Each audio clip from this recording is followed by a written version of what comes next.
Let's check in with our first alert weather team. Meteorologist John Elliott and Tony Sadiqa both standing by. Let's start with Tony out on Long Island this morning in Freeport. Hi, Tony.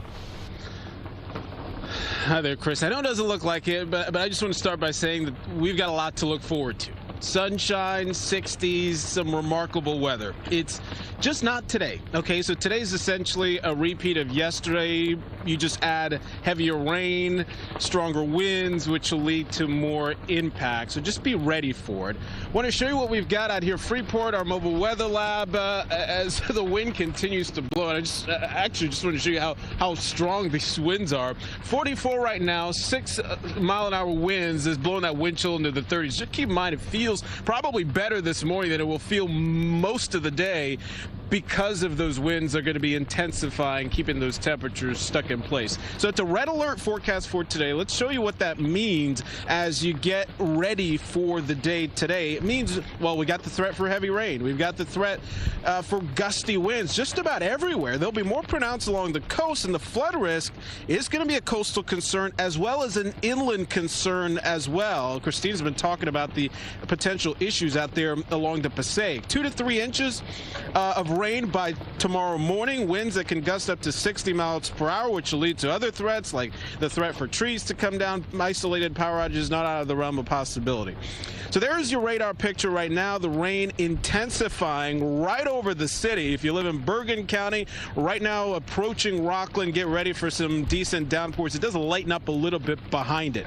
So the story today is, as you see the hour-by-hour forecast, rain chances are solid just about all day. I mean, any breaks will be brief, so light rain turns heavy to steady at times with temperatures stuck in the 40, and of course the winds making it feel even cooler.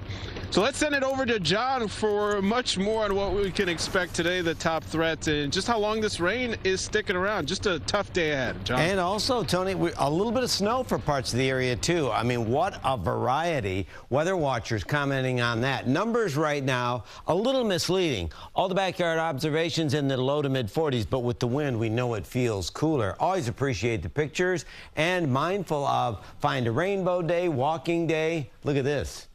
Tony's got his snow gear out. He's ready to go. Yeah, parts of Sullivan, Ulster County could see some snow.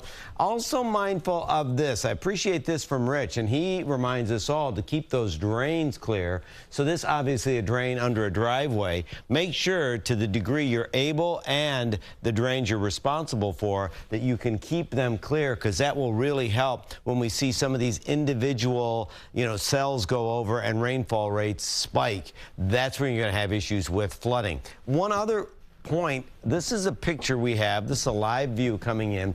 Not much elevation, but we're looking down into a cloud. Visibility is going to be a concern too. So you have to, if you have the luxury to be able to change your travel plans, it's just going to be a challenging day to get around. 44 feels a lot cooler with that wind out of the east-northeast.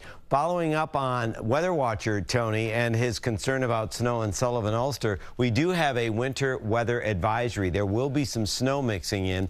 What's going to be interesting is to see if parts of the Hudson Valley have a couple of inches where you have to shovel and move and manage it. Now from inches to feet, let's talk about feet. Coastal flood alerts. Tony's been reminding us too, meteorologist Tony, see I've got two Tonys there, about the 1 to 2 to 3 feet inundation that we're concerned about along the coast. And your high tide cycle this afternoon between 4 and 8 as we go from Sandy Hook to Glen Cove. But remember that morning high tide cycle tomorrow morning, that's going to be a key one to watch as well. So as the high tides migrate along the South Shore and over the Sound, you have to be mindful of that. The wind advisory continues to grow and expand. Could see winds gusting to 60 miles an hour for parts of Long Island. And then again, this all feeds into this flash flood risk where you're not only dealing with coastal flooding due to the wind, but as these individual cells go over, you have those rainfall rates significantly high enough where you see some urban flooding, river flooding. We'll be watching that over the next few days as well. And then I want to wrap it up with what Tony started with. We've got great weather to look forward to. If you can just hang on, let's navigate our way through this red alert day today. Still a little unsettled Thursday. Friday's still the pick of the week. And then for the weekend, it looks better. And then so much warmer. as we set our sights on next week. Thank heavens. I know. We need it. Thank heavens. All right, John, thank you.